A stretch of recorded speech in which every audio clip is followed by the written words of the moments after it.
Fala, meus amores! A prova de hoje é o Enem 2012. A primeira questão fala sobre as políticas dos 3 R's, que envolve a redução, a reutilização e a reciclagem de materiais. E o exercício quer de nós um exemplo de reciclagem. Vejam que na questão A, C, D e E fala sobre reutilização de materiais.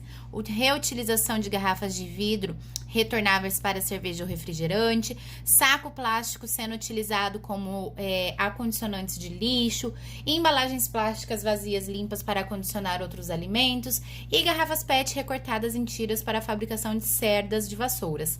Então, todos esses são reutilizações. O único exemplo que nós temos de reciclagem é a B, que fala em utilizar as latas de alumínio como material para fabricação de lingotes. Pois sim, você derrete as latas de alumínio e fabrica as lingotes, beleza? A questão 2 fala sobre o milho transgênico, que é produzido a partir da manipulação do milho original com a transferência para este de um gene de interesse. O exercício quer saber de nós. A característica de interesse, ela será manifestada em decorrência do quê? Gente, características se manifestam quando nós sintetizamos proteínas. Então, na letra A, ele fala na duplicação do gene. Na letra B, fala em transcrição do RNA. Na letra C, fala expressão de proteínas sintetizadas, até aqui tá certo, mas a partir do DNA não hibridizado, não. Eu tenho que sintetizar as proteínas desse DNA que eu acabei de produzir.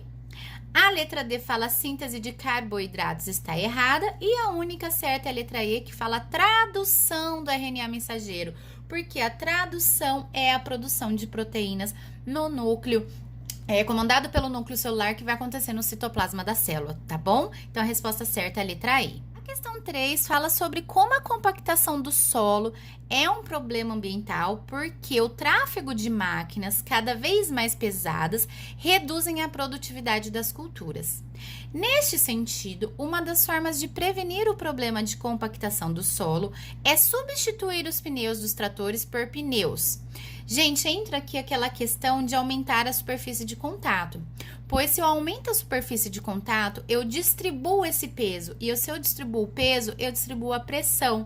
Então, eu não compacto sempre só aquela estradinha, aquele caminho estreito com esse maquinário pesado. Sendo assim, eu substituir o pneu por pneus mais estreitos e altos não vai diminuir essa pressão sobre o meu solo. Eu preciso substituir esses pneus por pneus mais largos para reduzir a pressão sobre o solo. Resposta certa é a letra A. A 4 fala sobre pesticidas e como eles são altamente tóxicos aos seres vivos. Portanto, uma maneira de substituir é utilizar a biorremediação com micro-organismos. Para ser utilizado nesta técnica promissora, um micro-organismo deve ser capaz de quê? Transferir o contaminante do solo para a água? Gente, o contaminante vai continuar ali. Absorver o contaminante sem alterá-lo quimicamente? Aí esse micro-organismo morre e essa substância tóxica está dentro do seu corpo, vai para o ambiente também. Apresentar alta taxa de mutação? Não, isso aqui pode influenciar em diversas reações ambientais. Estimular o sistema imunológico do homem contra o contaminante também. Isso aqui pode causar reações adversas no homem, reações de hipersensibilidade, alergias. Eu não tenho que utilizar um micro-organismo que vai fazer a biorremediação pensando nele alterar alguma coisa no organismo humano. E sim, nesse micro-organismo, conseguir metabolizar o contaminante, liberando subprodutos menos tóxicos ou atóxicos ao ambiente. Então, a resposta certa é a letra E. A questão 5 está falando sobre medidas de saneamento básico e como essas medidas, elas promovem a saúde. Aí diz que um paciente deu entrada relatando que há 30 dias teve contato com águas de enchente, que nessa localidade não há rede de esgoto e drenagem de águas pluviais e que a coleta de lixo é inadequada. Ele apresenta os seguintes sintomas: febre, dor de cabeça e dores musculares. De acordo com essas informações, o paciente apresenta um caso de resposta direta à leptospirose. Por que a gente lembra da leptospirose? Principalmente por causa das águas de enchente. Porque o lixo acumulado, ele faz com que os ratos se proliferem nessa região. Ratos contaminados urinam e deixa o meio contaminado. Quando eu tenho enchentes, eu tenho ali essa água contaminada entrando em contato com o ser humano.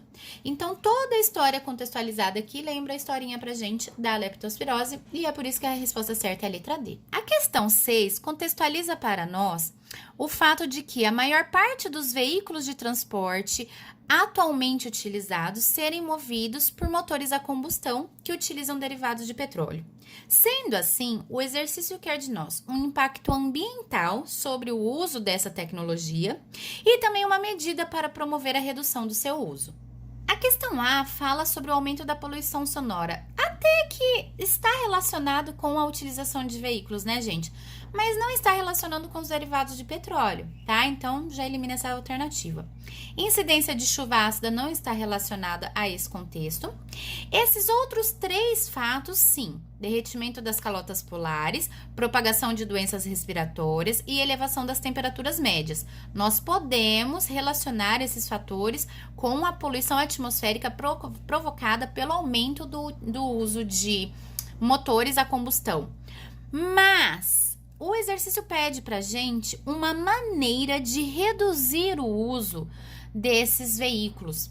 Então, quando a gente analisa a segunda parte da resposta, nós ficamos com a alternativa C, pois se nós incentivarmos os transportes de massa, nós teremos um veículo, imagine um ônibus grande, carregando várias pessoas de uma vez, liberando tantos poluentes por minuto. É diferente de eu ter vários veículos saindo na rua e liberando, então, quantidades muito maiores de agentes poluidores da atmosfera, tá? Então, é por essa razão que a gente fica com a letra C. A D fala sobre distribuição de medicamentos gratuitos. Isso vai baixar a utilização dos veículos a combustão? E ainda fala sobre a criminalização da emissão de gás carbônico, o que não é uma medida sustentável. A questão 7 está falando sobre os efeitos do exercício físico.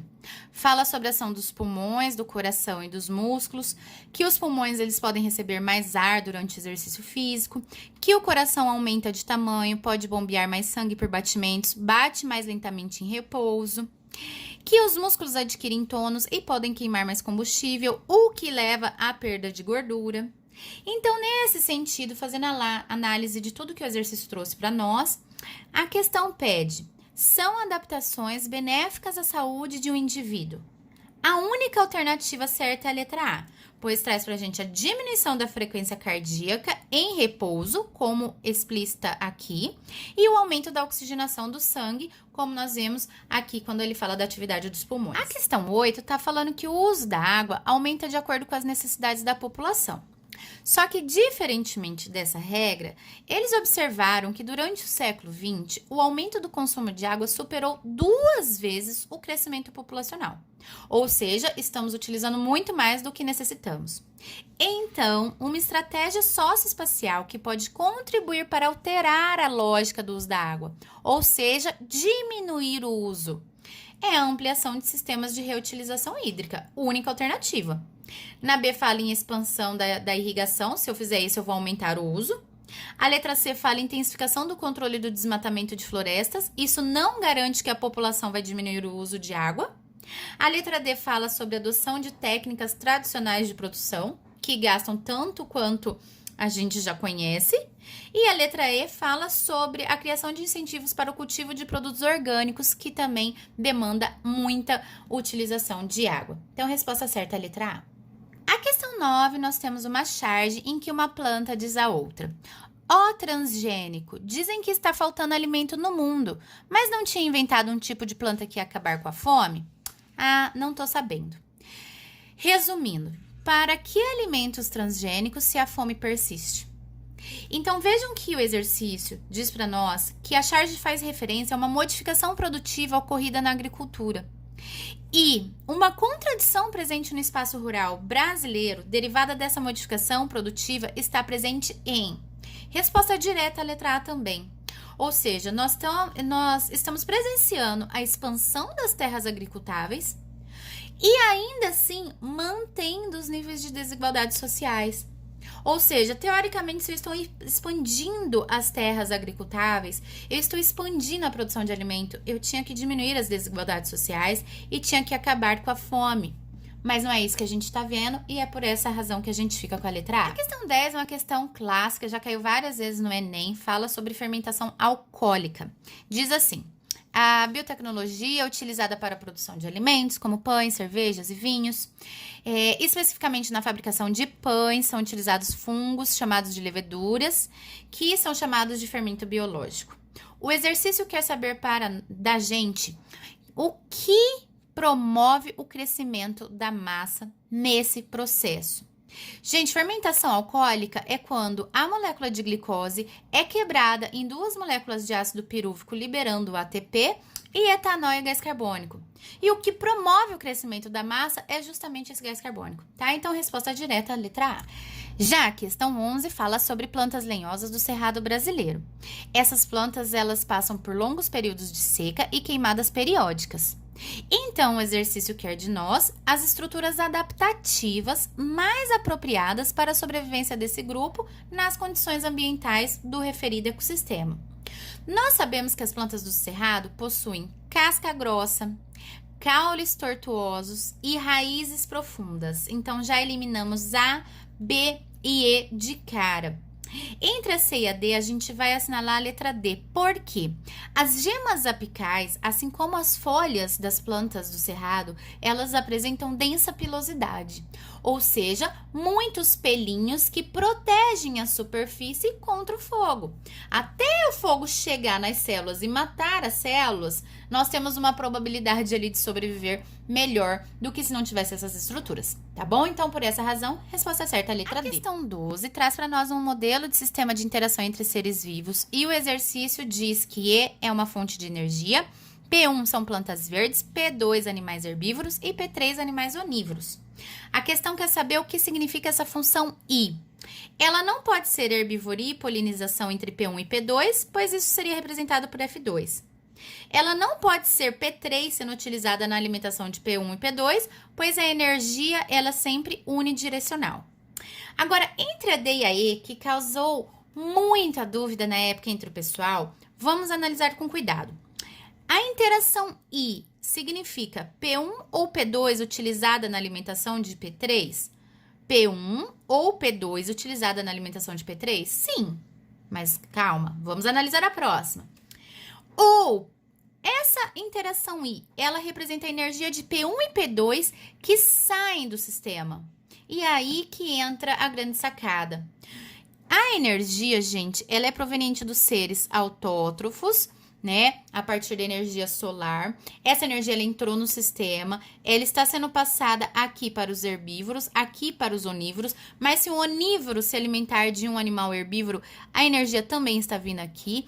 E do animal P3, ela será utilizada pelos animais, pelos seres vivos, aliás, decompositores, pelos fungos e pelas bactérias. Então, quando a questão E traz pra gente que a energia sai do sistema, é aqui que tá a grande sacada. Em I, essa energia ainda está no sistema. A energia não está saindo, tá? E é por essa razão que a resposta certa é a letra D mesmo. A interação I, ela pode apresentar pra gente P1 sendo utilizado por esse animal onívoro ou P2 sendo utilizado por este animal. A questão 13 fala que não é de hoje que o homem cria artificialmente variedades de peixes por meio da hibridação. E que essa técnica é muito utilizada porque os híbridos resultantes, eles apresentam maior valor comercial, além de que reduz a sobrepesca no ambiente natural. Agora, sem controle, imagine eu produzir vários peixes híbridos e soltar no rio. O que isso pode levar a consequência, gente? É a mesma história dos animais exóticos, tá? Eu tô lançando no ambiente alguém que não tem predador natural. Se não tiver predador natural, eles se reproduzirão muito e vão substituir, então, a comunidade local. Sendo assim, pode acontecer a substituição genética da espécie natural. Ou seja, a espécie natural, ela será pescada, ela será predada e tem uma hora que não existe mais, só existe o híbrido. Resposta direta, letra B. A questão 14 está falando que os vegetais biosintetizam determinadas substâncias em diferentes épocas do ano e estágios de desenvolvimento. e que essa produção ela pode estar relacionada à adaptação do organismo às variações ambientais ou até mesmo a adaptações fisiológicas. As variações qualitativas e quantitativas na produção dessas substâncias de uma planta são possíveis porque o material genético do indivíduo da planta, sofre constantes recombinações, muda ao longo do ano, cria novos genes, altera a sequência de bases nitrogenadas? Não, gente, em nenhum ser vivo, tá? O material genético ele sofre essas mudanças naturalmente. O que acontece para ora produzir mais substâncias, ora produzir menos, é que os genes eles são transcritos diferentemente de acordo com cada necessidade. Perfeito. A produção de proteína, ela atende às necessidades, seja por variações ambientais ou por variações fisiológicas. Resposta certa é a letra I. A questão 15 é bem interessante. Suponha que você seja um consultor que foi convidado a assessorar a implantação de uma matriz energética em um pequeno país com as seguintes características: região plana, chuvosa, com ventos constantes, poucos recursos hídricos e sem reservatórios de combustíveis fósseis. Então, a matriz energética de menor impacto e risco ambiental baseado para você produzir ali será: menor impacto nuclear não pode ser, né? O exercício fala para nós que é um país chuvoso, solar não pode ser. De poucos recursos hídricos, hidráulica também não pode ser. Não traz pra gente a maior disponibilidade de biocombustíveis. Agora, a eólica, ele pode, sim, ser escolhido. Por quê? Porque ele fala que é um país que venta muito. E essa é uma alternativa sustentável, seja pelas características do país, mas também por não gerar gases do efeito estufa nem resíduos de operação. Então, alternativa viável, letra I. A questão 16 conta a historinha de um tamanduá. Fala que o menor tamanduá do mundo é solitário, tem hábitos noturnos, passa o dia repousando em um emaranhado de cipós. E que quando em atividade se locomove vagarosamente, emite som semelhante a um assobio. A cada gestação gera um único filhote. Essa cria é deixada em uma árvore à noite, amamentada pela mãe, até que tenha idade para procurar alimento. As fêmeas adultas têm territórios grandes e o território de um macho inclui de várias fêmeas. Essa descrição sobre o tamanduá diz respeito ao seu nicho ecológico, ou seja, os seus hábitos, os seus costumes, a sua posição na cadeia alimentar, se ele é um produtor, um consumidor, um decompositor, tá, gente? Então, prestem só muita atenção, porque muita gente ficou em dúvida se não era habitat, porque ele fala que dorme e vive em cipó. Mas cipó tem vários locais. Se eu falar pra vocês que o tamanduá mora em cipó, vocês vão pensar, mas cipó da onde? E é por essa razão que não poderia ser habitat, tá? Resposta certa, letra D. Questão 17 tem uma tirinha do Garfield que tá falando: puxa, como estou fora de forma, só uma coisa a fazer. Se não pode perder as banhas, amarre-as. O exercício quer de nós: a condição física apresentada pelo personagem da tirinha é o fator de risco que pode desencadear doenças como. Até anotei aqui para vocês lembrarem quais são os fatores que levam as doenças citadas, mas a resposta certa é o diabetes. Por quê? Porque o excesso de glicose, o excesso de açúcar, ele é armazenado na forma de glicogênio nas nossas células, é a nossa forma de reserva de energia. Só que quando a gente não tem mais onde estocar glicogênio, a gente vai converter esse glicogênio em gordura e reservar, então, essa energia na forma de gordura, tá? Então, esse excesso de gordura não é porque ele comeu frituras, tá? Diretamente, unicamente, mas sim porque durante uma vida ali, um período, ele passou a consumir demasiadamente a glicose e o açúcar na sua alimentação. Então, é por essa razão que a resposta certa é a letra C.